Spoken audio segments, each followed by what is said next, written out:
भारतीय किसान यूनियन के राष्ट्रीय महासचिव एक कार्यक्रम में शामिल होने के लिए मऊरानीपुर आए हुए थे। इस दौरान उन्होंने पत्रकार वार्ता की, जिसमें किसानों से संबंधित कुछ मुद्दों पर उनके द्वारा अपनी बात रखी गई।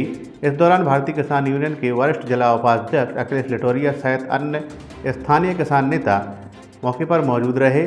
सुनिए क्या कहा राष्ट्रीय महासचिव राजवीर सिंह जादौन ने इस प्रेस वार्ता के दौरान। अमेरिका और इंडिया दोनों सरकारों की एक जो व्यापारिक समझौता हुआ है, इस पर हम लोगों का कड़ा विरोध है।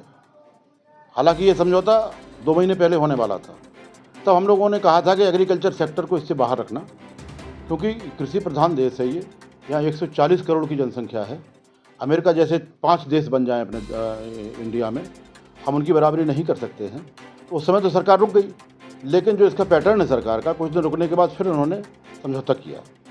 हमें इसमें कष्ट इस बात का है कि अगर मेरी सरकार से समझौता हुआ था तो सरकार को हमारी को बताना चाहिए था, हिंदुस्तान की सरकार को बताना चाहिए था। सबसे पहले अमेरिका से वहाँ के राष्ट्रपति का बयान आता है कि हमने हिंदुस्तान से ट्रेड डील कर ली, व्यापारिक समझौता हमारा हो गया। इसके बाद तुरंत बाद वहाँ के कृषि मंत्री और कृषि सचिव का बयान आता है कि हमारे अमेरिका के किसानों की लॉटरी खुल गई और हमारे गांव में हमारे किसानों के पास अब एक बड़ा मोटा पैसा पहुंचेगा, उस कमाई उनकी इनकम बढ़ जाएगी। आखिर जो सरकार हमारी कह रही है कि हमने इसको एग्रीकल्चर से दूर रखा है, एग्रीकल्चर पे कोई असर नहीं पड़ेगा, और अमेरिका की गवर्नमेंट कह रही है कि हमारे एग्रीकल्चर जो हमारा सेक्टर है एग्रीकल्चर का, उसमें 4 चांद लग गए। तो दोनों चीज़ें एक साथ नहीं हो सकती। हम लोगों ने जब इसका विरोध दर्ज कराया कि आखिर हमारी भारत सरकार क्यों नहीं आगे आकर के बयान देती है। भारत सरकार ने आगे बयान दिया तो गोल मोल जवाब दे रहे हैं।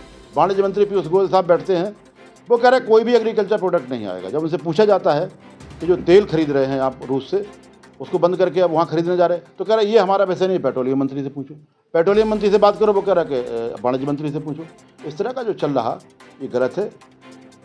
मेन बात मैं आपको बता दूँ, इनका कहना है कि सोयाबीन हम नहीं मंगवाएंगे, लेकिन सोयाबीन का तेल आएगा और सोयाबीन की बड़ी आएगी।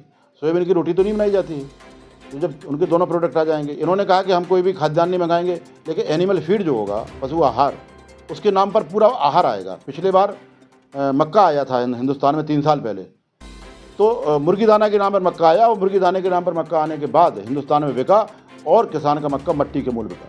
हम लोगों की ये सख्त इसमें विरोध है कि हम एग्रीकल्चर प्रोडक्ट पर किसी प्रकार का कोई समझौता किसी देश से नहीं चाहते। ये हम लोगों का एक व्यू है, इस पर हम लोग काम कर रहे हैं। तेल पर समझौते पर इन्होंने बहुत बड़ा प्रेशर बनाया, रूस से तेल नहीं खरीदेंगे, वेनेजुएला से तेल खरीदेंगे।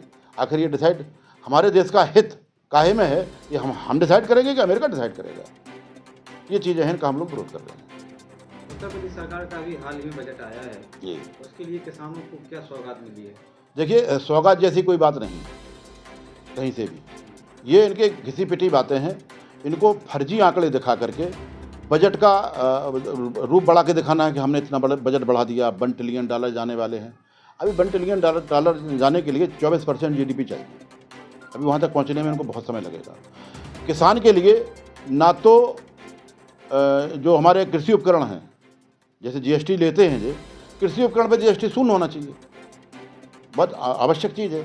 खाद है, बीज है, पानी है, उर्वरक हैं, इन पर हम लोगों को सब्सिडी मिलना चाहिए। किसान पे कर्जा बढ़ता चला जा रहा है।